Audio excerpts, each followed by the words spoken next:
meditar uma passagem do Antigo Testamento nesta ocasião, no livro do Êxodo, capítulo 17, o versículo 7, e trazendo o contexto para nós. Israel está saindo do Egito, já atravessou o Mar Vermelho, tem uma longa caminhada até chegar na Terra Prometida e vários episódios tiveram lugar. Muitas necessidades eles passaram. Precisavam ser supridos de alimento, o Senhor mandou o maná. Precisavam de água, Deus sempre proveu-lhes água. E aqui no capítulo 17 de Êxodo nós nos deparamos com murmuração, com reclamação do povo que lhes faltava água. O lugar se chama Refidim. E o Senhor então proveu água para eles. Mas no versículo 7 nós encontramos essa declaração. E chamou o nome daquele lugar Massá e Meribá, por causa da contenda dos filhos de Israel, e porque tentaram ao Senhor, dizendo: está o Senhor no meio de nós ou não? Eu creio que esse texto tem algumas lições muito preciosas para nós. Massá e Meribá, que trazem a ideia como contexto de contenda, e contenda contra o Senhor.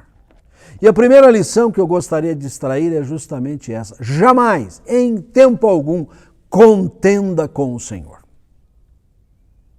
Diante da face do Senhor, nós devemos ser reverentes, demonstrar temor, bendizermos o seu nome, adorá-lo de todo o nosso coração e refrearmos todo e qualquer pensamento, estímulo que nos leve a brigar com Deus, a lutar com Deus, a contender com o Senhor. Isso não agrada a Deus. Ao primeiro sinal de murmuração, de reclamação, selemos e cerremos os nossos lábios. Curvemos diante da face do Senhor. Peçamos a Ele que nos perdoe só o pensar em murmurar e em queixar-se. Porque Massá e Meribá, que significam contenda, não ficam bem no testemunho cristão. Contenda que muitas vezes se revela no relacionamento de uns para com os outros, nos ideais que abraçamos, nas palavras que proferimos, não importam as circunstâncias, o fato é, não cabe no coração dos filhos de Deus o espírito da contenda. Massá e Meribá devem ficar longe da nossa vida.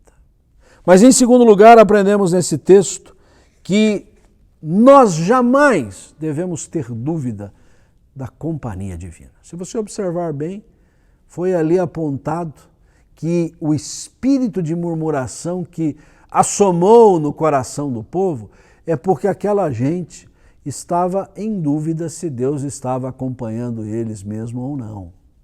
Se aquilo que Moisés havia dito de que o Senhor estaria com eles em toda a caminhada, e se a gente avançar lá adiante então e chegar já no momento de entrar na terra, o Senhor reprisou para com Josué: não te deixarei, não te abandonarei. Há momentos em que Israel titubeou. Diz: o Senhor deve ter tirado aí um recesso, um descanso. Ele não está agora conosco. Como muitas vezes ocorre ao nosso coração o mesmo pensamento, que estamos à mercê das circunstâncias, que fomos abandonados à deriva, que Deus não está nem aí para nós. Não. Da mesma forma como nós instamos a jamais contender com o Senhor, jamais pensemos, cultivemos na nossa alma a ideia de que o Senhor não está conosco. O Senhor sempre está conosco. O Senhor Jesus declarou isso peremptoriamente na convocatória para a grande comissão, chamando os discípulos para irem fazer discípulos de todas as nações, batizá-los em nome do Pai, do Filho e do Espírito Santo. Ele reiterou a promessa. Ele disse: e eis que estou convosco até o fim, até a consumação do século. Não tenham dúvida a esse respeito. O Senhor sempre está conosco. A situação é adversa, crise, tribulação, doença, calamidade, mas o Senhor ainda continua conosco. Ele está conosco nessas horas difíceis, está conosco também nas horas de bonança, na tranquilidade, na paz. É um Deus sempre presente na nossa vida. A última lição que esse texto nos reserva é que nós também não devemos jamais deixar de observar a miraculosa provisão do Senhor. Vejam bem, era uma multidão infindável. Olhava-se assim de um lugar muito alto, não se conseguia enxergar até onde ia aquela gente. Onde é que vai encontrar água potável para toda essa gente? A mão miraculosa do Senhor não faltou. Havia ali uma rocha, um refidim, um lugar de onde brotaria água. É assim a mão do Senhor.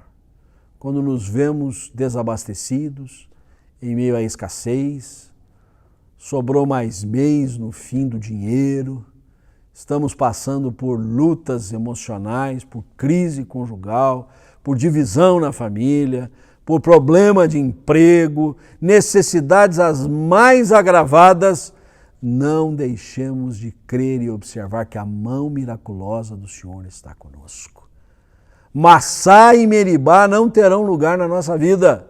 Ao contrário, seremos alcançados por Refidim, por uma rocha da qual brota água infindavelmente. Graças te damos, ó Deus, que és provedor de cada uma e de todas as nossas necessidades. Afasta de nós o espírito de Massá e Meribá, que não haja nos nossos lábios, no nosso pensamento, no nosso modo de agir, jamais a contenda e também o imaginar que o Senhor nos abandonou. Ao contrário, saibamos que o Senhor está conosco, sejam quais forem as circunstâncias. Em nome de Cristo.